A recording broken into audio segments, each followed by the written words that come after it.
Më datë 1 prill në Tetov do të mbahet manifestim multietnik kushtuar ditës së 1 prillit, që njihet si Dita e Shakas. Manifestimi është parapar që t'jetë evenimenti më i madh për apriliat me karakter zbavitës në të gjitha këto treva. Bëhet fjalë për një ngjarje të qytetit e cila në ditën e Shakas në rrugët e Tetovës do të sjellë atmosferë gëzimi, argëtimi dhe shoqërimi.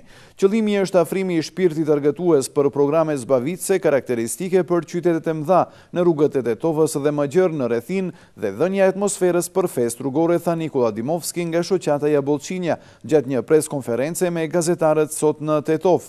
Sipas tij, aktivitetet do të zhvillohen në rrugë të caktuara më parë, të caktuara me shirita dhe sigurim nga Ministria e Punëve të Brendshme të Tetovës për ndalimin e trafikut në rrugët prej rrugës e Ilindenit në qendër deri në rrugën 1A, pastaj prej rrugës 1A deri në rrugën Jane Sandanski, pastaj në rrugën Iliria dhe prej kësaj rruge deri në qendrën e qytetit prej ora 12:15 deri në ora 12:45. Në përgjithësi do të marrin pjesë nxënësit e shkollave fillore në Tetov me numër të saktë të caktuar të nxënësve dhe me zgjedhje të shprehurit artistik nëpërmjet kostumeve që do zgjedhin vetë nxënësit. Në fillim të kolonës do të lëviz një grup muzikantësh instrumentist tipik për këtë lloj evenimenti. Festa do të përfundojë në qendrën e qytetit e pasuruar me pjesëmarrjen e yjeve të muzikës.